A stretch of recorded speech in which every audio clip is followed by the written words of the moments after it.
Season fruit అయిన పనసపండు కటింగ్తో ఈరోజు మీ ముందుకు వచ్చాను. హలో అండి, వెల్కమ్ టు అవర్ ఛానల్. ఈ పనసపండు తినడానికి ఎంత టేస్టీగా ఉంటుందో, కటింగ్ అంత కష్టంగా ఉంటుంది.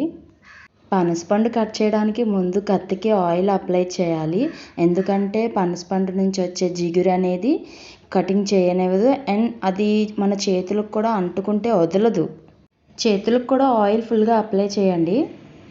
ఈ పనసపండు కొనడానికి మాకు దగ్గరలో ఉన్న సింహాచలం వరకు వెళ్ళాము.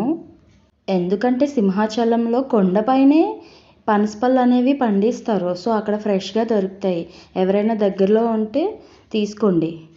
అలా అని సీజన్ ఫ్రూటే కదా అని ఎక్కువగా తినకండి. ఎందుకంటే ఇది అందరికీ అంత మంచిది కాదు. కొంచెంగా తినొచ్చు. అంటారు కదా, ఏ సీజన్లో ఆ ఫ్రూట్ తినాలి అని. అలానే ఆరాటంతో ఈ పండు కొని తెచ్చాను. ఈ పండు చూడడానికి ఎంత బాగుందో కట్ చేయడానికి నాకు అంతే కష్టంగా అనిపిస్తుంది. ఏదో ఒకలా కష్టపడి కట్ చేయడానికి ట్రై చేసి ఎలా అయినా కట్ చేయాలి అని డిసైడ్ అయ్యి కట్ చేశాను. బట్ బయటికి కనిపించేంత బాగాలేదు ఈ పండు. ఎందుకంటే లోపల మొత్తం పచ్చిగా, లేకంటే ఇంకా పండలేదు. చిన్న గింజలా ఉన్నాయి లోపల పిక్కలు. అయితే మీరు కూడా చూడండి. నేనైతే ఎంత ఆశపడి కట్ చేద్దాం, ఈ ఫ్రూట్స్ తిందామని అనుకున్నా. బట్ అస్సలు బాగాలేదు పండు అనేది. కొనుక్కొచ్చిన ఆరాటం అనేది మొత్తం చచ్చిపోయింది. ఏం చేయాలో కూడా నాకు అర్థం కాలేదు. ఇంకా ఇలా కాదు అని, ఎలానో నాకు దగ్గరే కదా అని మళ్ళీ కష్టపడి మళ్ళీ తిరిగి వెళ్ళి ఇంకొక పండు అనేది తీసుకొచ్చాము. ఈసారి మాత్రం అక్కడనే మధ్యలోకి కట్ చేయించి అది లోపల ఎలా ఉందో చూసి తెచ్చాము. చాలా చాలా బాగుంది. టేస్ట్ కూడా చాలా బాగుంది. ఇప్పుడు ఈ పిక్కలన్నీ ఒలిచేసరికి తల ప్రాణం తోకకొచ్చేస్తుంది. అయినా సరే ఎలా అయినా ఒలవాలని పట్టు వదలని విక్రమార్కుడిలా ప్రయత్నించాను. అండ్ నాతో పాటు నాకు మా డాడీ కూడా హెల్ప్ చేశారు. చాలా చాలా కష్టంగా ఉన్నా ఎంతో ఇష్టంగా తినేసరికి మొత్తం కష్టపడిందంతా మర్చిపోయాను. పనసపండు మధ్యలో భాగమైన ఈ వైట్ లేయర్ అంతా తీసేస్తే పనసపళ్ళు పిక్కలు వలవడం ఈజీ అవుతుంది.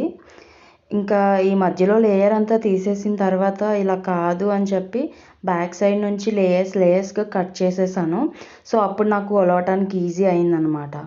ఎవరైనా పనసపండు కట్ చేయాలి ఇంట్లో అనుకున్నట్టయితే ఇలా చేయండి. చాలా ఈజీగా ఉంది. చూసారా ఎంత బాగా కనిపిస్తుందో. ఇప్పుడు ఫ్రూట్ కూడా చాలా టేస్టీగానే ఉంది. స్వీట్ సరిపడా ఉంది. లేకంటే ఎక్కువ బురద పనస కూడా కాదు. లైక్ ఖర్జూరం పనస అని ఏదో చెప్పారు, ఐడియా లేదు నాకు. మీకు ఎవరికైనా తెలిస్తే కామెంట్ చేయండి.